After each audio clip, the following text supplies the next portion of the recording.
Здравейте, хора! Ние отиваме на сватба и аз ще се възползвам от времето, което имам сега, за да отговоря най-сетне на всичките въпроси, свързани с раждането и там това, което бях оставил в Инстаграм. Що сега, защото си се гримирала?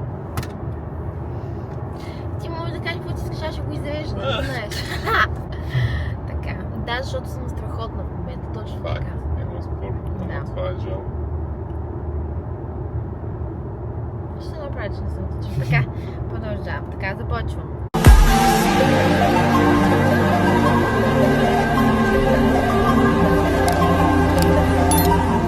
Как мина раждането?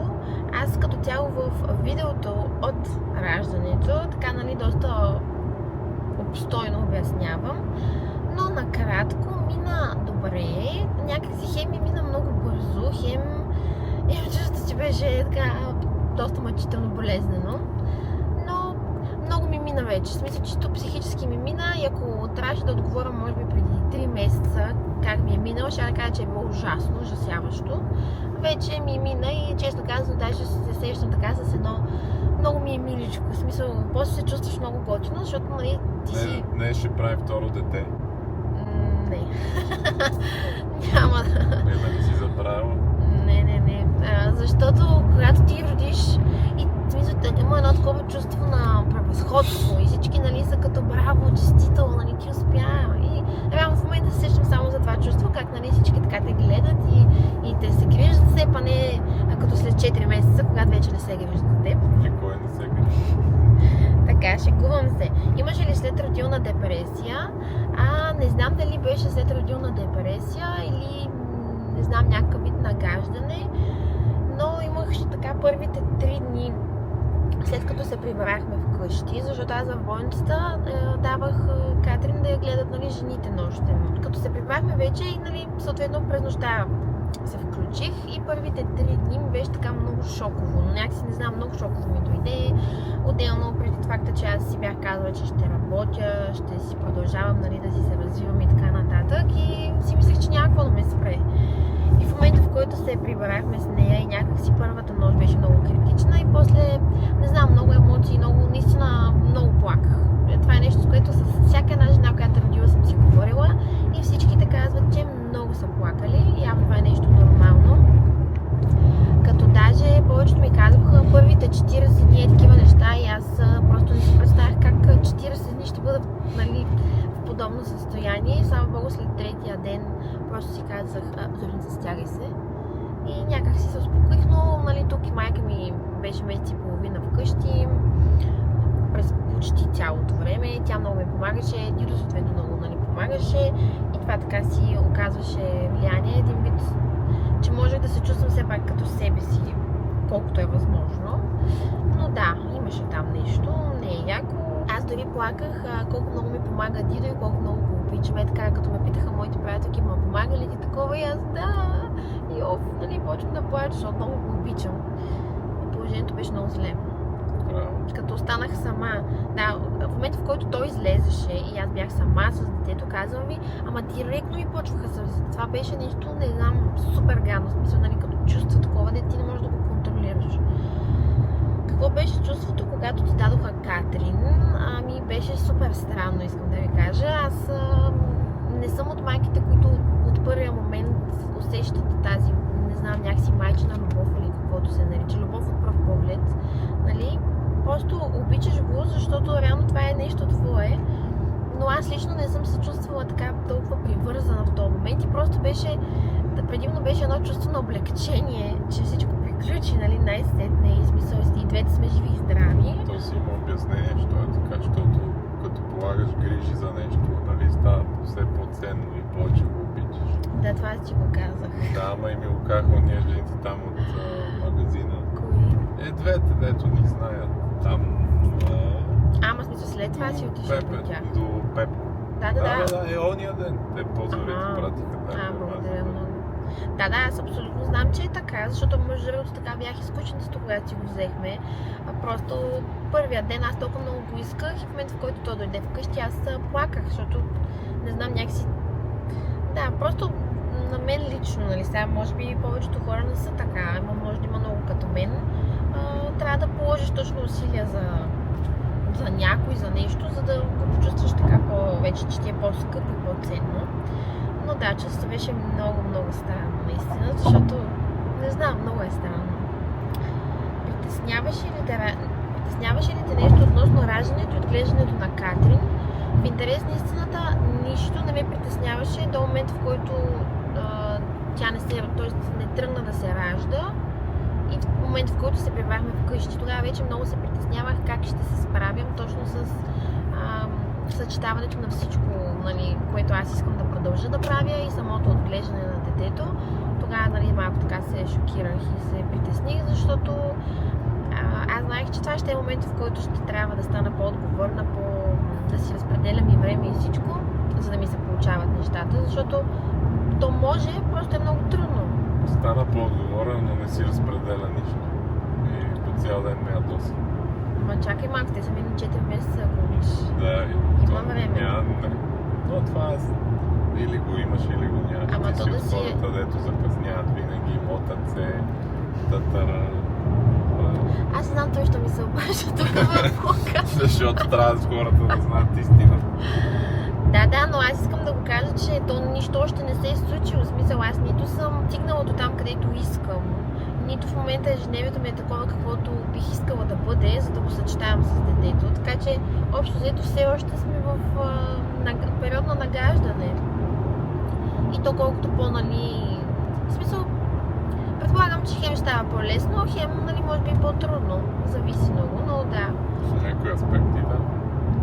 Да, но това се притеснявах като цяло. Бащата присъстваше ли на раждането на прекрасници? Благодаря, първо да кажа. Второ, не. Защото по принцип аз много исках той да присъства в началото. Но той ми беше казал, че няма да присъства и не иска. Нали, да го знам там нали, сравнително от началото. И първо ми беше тъпо, но после си казах, че всъщност ако той не го чувства и не иска да присъства, по-добре да не присъства, защото няма смисъл на него да му е някакво гадно преживяване и така нататък, защото има бащи, които много искат и това за тях е много мил момент. Тогава бих искала. Но ако той не иска, няма нужда. А и в Токуда, като цяло болницата, не позволяват да има, нали, присъстващи по време на раждането. Не е по темата, но с Диана иска ли след време да си имат още едно детенце, другарче на Кати. Да, още днеска да правим. Ами, по принцип да. Винаги съм искала да има повече от едно дете, защото аз имам сестра. И знам какво е... Да, и знам какво е да не си сам, да имаш някой. Но ще изложа, ако кажа, че първите 3 седмици си казвах не, аз няма да имам повече дете. В смисъл, това е до тука. Вече почвам, нали, да си мисля повече, че е възможно, но най-много ме плаши представата за малко дете с бебе, защото тогава, не знам, аз наистина имам някаква, не знам, параноя ме хваща, като си представя вкъщи, но може би с времето това ще се промени. И така, как ми заглухнаха ушите? Как се оправихте с пътуване с толкова малко бебе, разкажи. Ами аз всъщност вече качих най-сетне влога от Франция. Не знам там колко обяснявам, нали? Може, нали, ако не сте го гледали, да го гледате. Като цяло как се справихме, то аз това, което знам и затова и толкова исках, че между 3-я и 6-я месец е най-хубаво да се пътува с дете, защото е най-лесно. Ние реално пътувахме, тя беше на 2 месеца, но наистина въобще не е било трудно. Тя е от децата, които за момента много обича разнообразието, като майка си. И тя е супер е така, постоянно да си обикаляме по цял ден, да сме заедно, няма никакви проблеми. Нали, единствено е трудно с цеденето, че трябва да се цедя навсякъде, но аз вече съм свикнала. И общо взето да, там с самите шишен, с такива неща съобразяването, с багажа, но иначе всичко останало, общо взето си даже е много препоръчвам, колкото и да ви е малко детето, да пътувате, дори някъде не толкова далеч, защото самата смяна на обстановката много помага и е много важна, за да не полудеете. Ето, ако го чувстват, защото не е задължително, ако не го чувстват. Да, те могат да опитат, защото те може да се притесняват, пък да не е толкова... Ако имат притеснения, но искат да опитат, естествено. Да. Бебето има ли собствена стая или спи при вас? Бебето все още няма собствена когато Дидо е купувал този апартамент, идеята му е била тази стая, в която той работи в момента, да бъде детска стая. Така че ние искаме нея да я превърнем в детска стая за момента, пък вече, нали, живот и здраве, може да си имаме и друг апартамент, ще видим. А пък за момента тя спи в леглото, което сме взели, което много препоръчвам, много ми харесва. То е такова кръгличко и то спи точно, сложили сме го до нашето легло и общо взето направили сме го тип next to me. И като цяло тя си спи в него, но доста често през нощта си я взимам при мен по много причини, които сега няма да обяснявам. Но да, за момента няма собствена стая, спи до нас и през така половината нощ и на нашето легло. Имате ли помощ за бебето? Да, майка ми първия месец и половина по някакви, не знам, случайност, аз съм си късметлийка в живота по принцип, благодаря на Господ и на Вселената, но се случи така, че тя да е болничен, нищо общо с мен и моето раждане. Но пък се беше възстановила, тъй като една операция и сваляха и там от една операция ни конци. И тя беше вкъщи месец и половина горе-долу, много ни помагаше наистина. Шараутото, мамито. Да е жива и здраве и за другите деца. Как беше пътуването с самолет с толкова малко бебе? Както казах, всичко точно, нямаше никакви проблеми. Имаше ли проблем на бременност, което беше най-трудно? Не, слава богу, не съм имала проблем на бременност.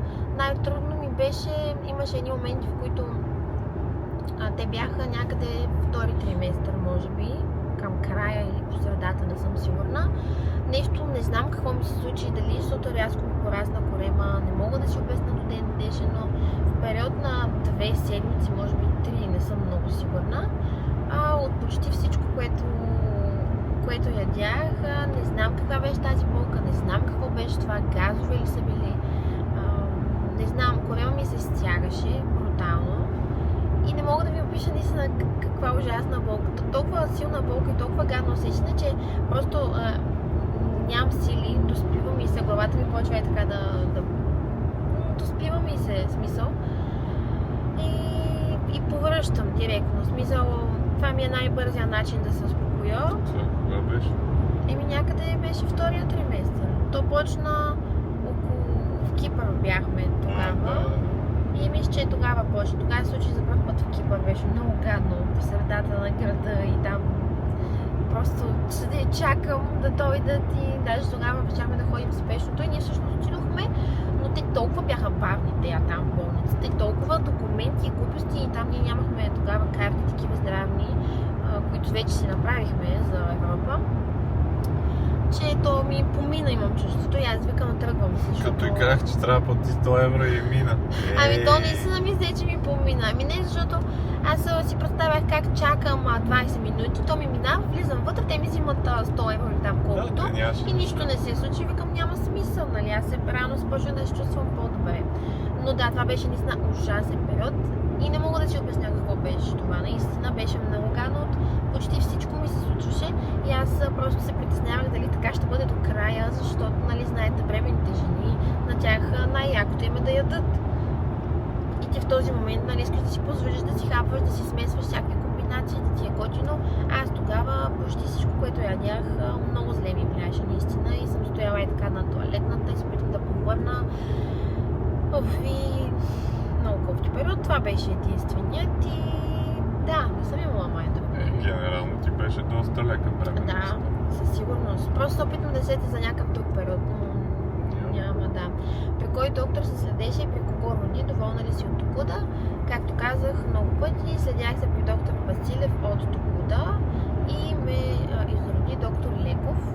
Много съм доволна и от двамата и от Токуда като цяло. Наистина супер, нямам никаква забележка.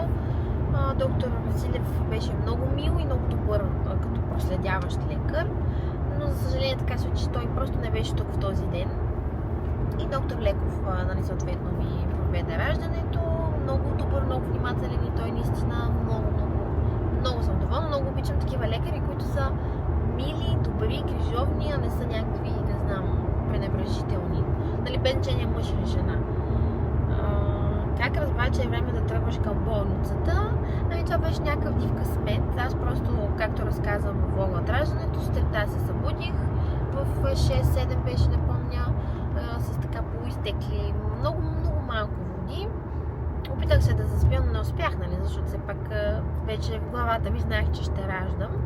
Хапнах си, гримирах се малко си оправих косата и казах, обличам се и тръгваме. И то буквално това беше най-перфектният момент, в който да тръгнем, защото по пътя вече към тук да имах така контракции, нали, нормални, не са били много силни, не са били и някакви супер леки, да кажеш, но нормални. И в момента, в който се качихме и те ме приеха да ме прегледат, тогава изтекох изцяло водите, почнаха силните контракции и тотално вече почна забавната част, така че извадих просто някакъв късмет. Болеше ли, притесняваше ли се по пътя, имаше ли доверие на болницата? Мисля, че отговорих на този въпрос реално с предишните. Колко време беше самото раждане и беше ли те страх? Love you.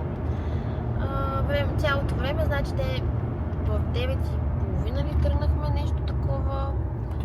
В 12 часа. Мисля, че 9:30 ми се струва, че вече бяхме там. Не знам, не помня. Даже 9. Ами в 12 часа вече имах 6 см разкритие, а те да кажем да са ме към между... не знам. 2 часа и нещо родих. Де факто самото раждане отне някъде около час, може би. Не съм много сигурна. На мен ми се струваше много бързо, а те казваха, че е било много време, защото съответно аз в момента, в който вече имах много силни контракции, повече не можех да си седа на телефона и да им пиша и просто си оставих телефона и те, нали, такива едва ли не им се сторило много дълго времето, в което съм спряла да отговарям и че все едно не им пиша, че съм родила и са се притеснявали. На мен лично ми се стори много бързо, но да, и разкритие бързо направих, честно казано. Просто то там, нали, те са много неща, а пък клизмата, всичките тези неща, докато стане 10 см, после, нали, то вече от мен си зависи. И аз не се справих само с 3 напъвания, мисля, че ми отнеха поне 6 някъде, защото аз просто не го усещах, както всички казват, нали, сякаш ще се ходи по голяма нужда.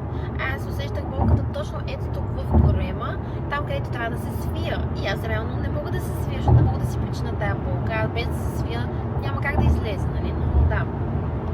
С или без епидурална болка беше, болеше ли много, колко време продължи. Както разказах, не ме е хванала болката, иначе бях с опълка. Много ме болеше, супер много, ужасна болка. В смисъл няма да ви лъжа, беше ужасно, отвратително, наистина. Молех се да свърши по-бързо. И така. Имаш ли страх от кръв, игли и така нататък? По принцип не, нямам. Но между другото, ако не знаете, епидуралната опълка е някъде такова голямо. Чакайте, че тук някой шофира много не е окей. Пътя не е окей. Такава някъде игла. Ти влиза в гърба и по принцип аз тогава, между другото, не знаех. Аз след това видях, нали, след като родих. И беше смешното, защото те ти казват не дей да мърдаш. Обаче ти имаш контракции. Как се очаква да не мърдаш, докато имаш контракции? И те не могат да ти го за 1 секунда, нали? А ти на всеки 2 минути имаш контракции. И да, и не знам. Не бих хванала болката. Как започна раждането, какво усети? Пак, нали, ще се повторя, но усетих леко изтичане, като подмокряне беше и аз просто знаех, че това са водите, защото не беше слуз, а си беше, нали, като вода. И прочетох и видях, че е възможно да има така по-постепенно, нали, да изтичат. И така е, както, нали, вече отговорих, всичко се случи много бързо. Боли ли проверката за разкритие? Така. Проверката, която ми направиха, за да видят, нали, преди да ме хоспитализират, ми се направи от жени. Не знам има ли разлика между жените и мъжете, дали после някакси вече е било по-различно положението. Ние сме нежни. Възможно е, но нали, тези жени, нали, нищо лошо не искам да кажа, но просто това беше ужасно. Наистина беше ужасно. Много ме болеше. Аз имам и контракции. Те, нали, отдолу бъркат, каквото бъркат. И ми викат, отпусни се, не мърдай. И аз такава не мога. И то направо ми текнаха сълзи, чак да се разплача, толкова ме болеше. Но да, след това вече другите проверки, аз вече като чуех, нали, настръхвах, но не ме боляха толкова. Почти даже не болеше. Колко време започна да усетиш контракциите преди да тръгнеш към болницата? Обясних. Почти не ги почти нямаше време, то се случи някакси, да. Кога ти беше термина и кога роди? Термина ми по принцип беше 4 април. Както казах, поради някаква странна причина, обаче лекарите казваха, че трети един вид се води все пак като термин и като последен ден, в който аз мога да родя, преди след това да трябва да хода всеки ден, нали? Защото ако не си родиш до термина, преди това ходиш веднъж седмично, а след това ходиш всеки ден. И ако не бях родила на трети, от 4 всеки ден. Само че аз родих точно на трети, както, нали, уж явно е термина, колкото и да ми е странно. Защо? Точното ми детенце. Да, точното му детенце, защото по принцип аз не съм от точните. Разкажи повече за болницата, това е последният въпрос. Ами за болницата какво да ви разкажа? Много е чисто, много е хубаво. Наистина за мен това беше много важно, защото по принцип аз съм си лигла и кифла. Това мисля, че не е тайна за никой. Не обичам, нали, да ми е... Гнослива съм по-скоро, много съм гнослива. И това ми беше много важно да е чисто и да ми е приятно. И като цяло, да, много хубаво, много чисто. Лекарите всичките бяха много добри, много така отзивчиви. Акушерките, неонатоложките, те също са много милички такива и най-сладкото им беше, че ти казват майче. Здрасти, майче! Добро утро, майче! Нали, така се обръщат към всички майки. Много, много миличко и сладко. И общо взето, наистина съм много доволна от всичко. Нали, белег всичко, което ми се направи там покрай епизиотомията с раждането, всичко заразна, нямам никакви проблеми. Много съм доволна, просто това мога да кажа. Със сигурност, ако имам второ дете, имам възможността, пак бих родила там. И така, общо взето, това са всички въпроси. Надявам се да съм ви отговорила, да ви е било интересно. Ако имате някакви други въпроси, винаги може да ми пишете в Инстаграм. Аз отговарям между другото на всички, които ми пишат с всякакви въпроси. И така, мислех си дали да направя видео за всичките симптоми през цялата бременност, всичко, което съм усещала и така нататък. Ако ви е интересно, може да напишете в коментарите и може да напишете и какви въпроси имате за бременността, защото аз вече всичко съм забравила. Колкото и да ми беше странно, как пък така хората забравят толкова бързо. Но да, това беше от мен, моят шофьор, личният ми шофьор. И ви благодаря, ако сте стигнали да го гледате до тук и чао!